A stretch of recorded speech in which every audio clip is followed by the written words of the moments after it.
How to pronounce the letter sounds.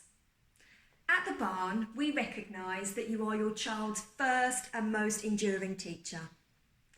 When the time is right to teach them phonics is when they are showing a real keenness and an understanding of letters and letter sounds, and they're not being pushed from behind. All us parents like to do that, we can't help it.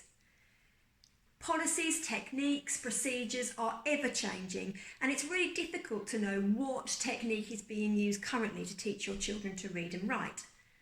But that's where we come in as always. It is also worth mentioning that there is a wealth of resources and tech toys on the internet that promote phonological awareness. Their sole aim is to promote that they can teach your child to read and write. Whilst many of these resources are wonderful and the children love them, it's definitely worth doing background reading just to double check that they are using the letter sounds and not the letter names. We've all fallen foul to it as parents. These sparkly brand new plastic toys that leave a very big dent in your bank balance arrive, and actually sometimes they will actually cause bad habits in your children when they come to learn to read and write and don't have the desired effect that you were aiming for. At the barn, we use the Read Write Ink scheme alongside many other wonderful schemes. As always, we like to pinch the best bits from lots of different schemes and put them all together to barn it. So, Read Write Ink. Now, as you can see, they are not taught in the order that you may expect. We don't teach them in alphabetical order, but instead we teach them in this order. And the reason for that is that these sounds are the most frequently used in the English language, and we teach them in order of frequency.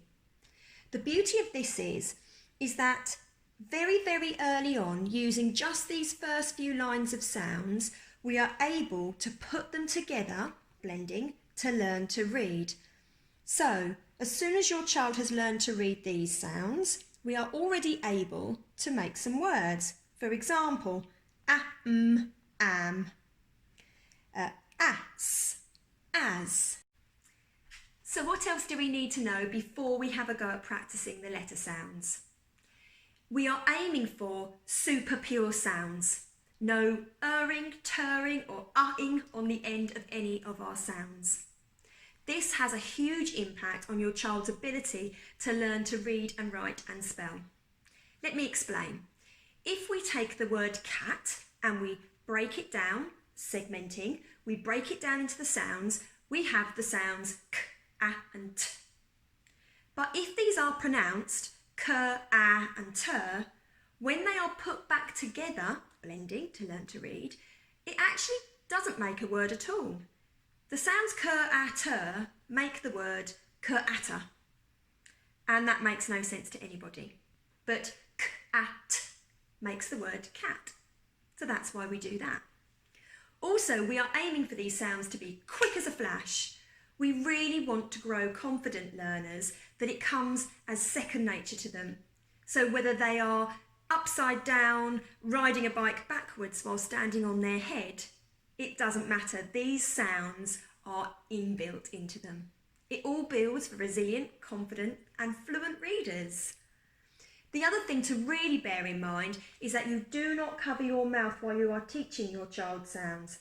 You shouldn't cover your mouth while you're talking to them either, because as good role models, they are continuously looking at our mouth for feedback. They're looking to see where our lips are moving and the position our tongue is in. So it's a really good idea to make sure that you are face to face with your child when you are practicing sounds and that they can see all the movements that your mouth makes. It's a really good idea to over-exaggerate the sounds too. So I think that's everything we need to know. We're now ready to give our sounds a practice.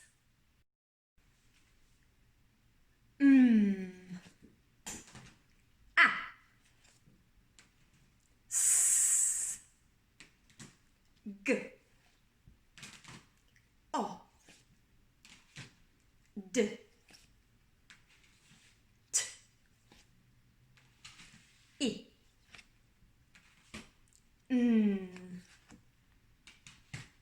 P. K.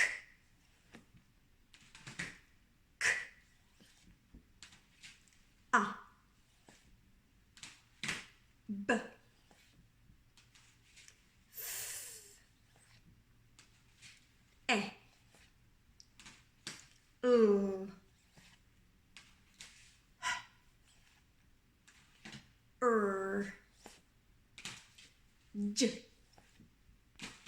V, Y, W, Z,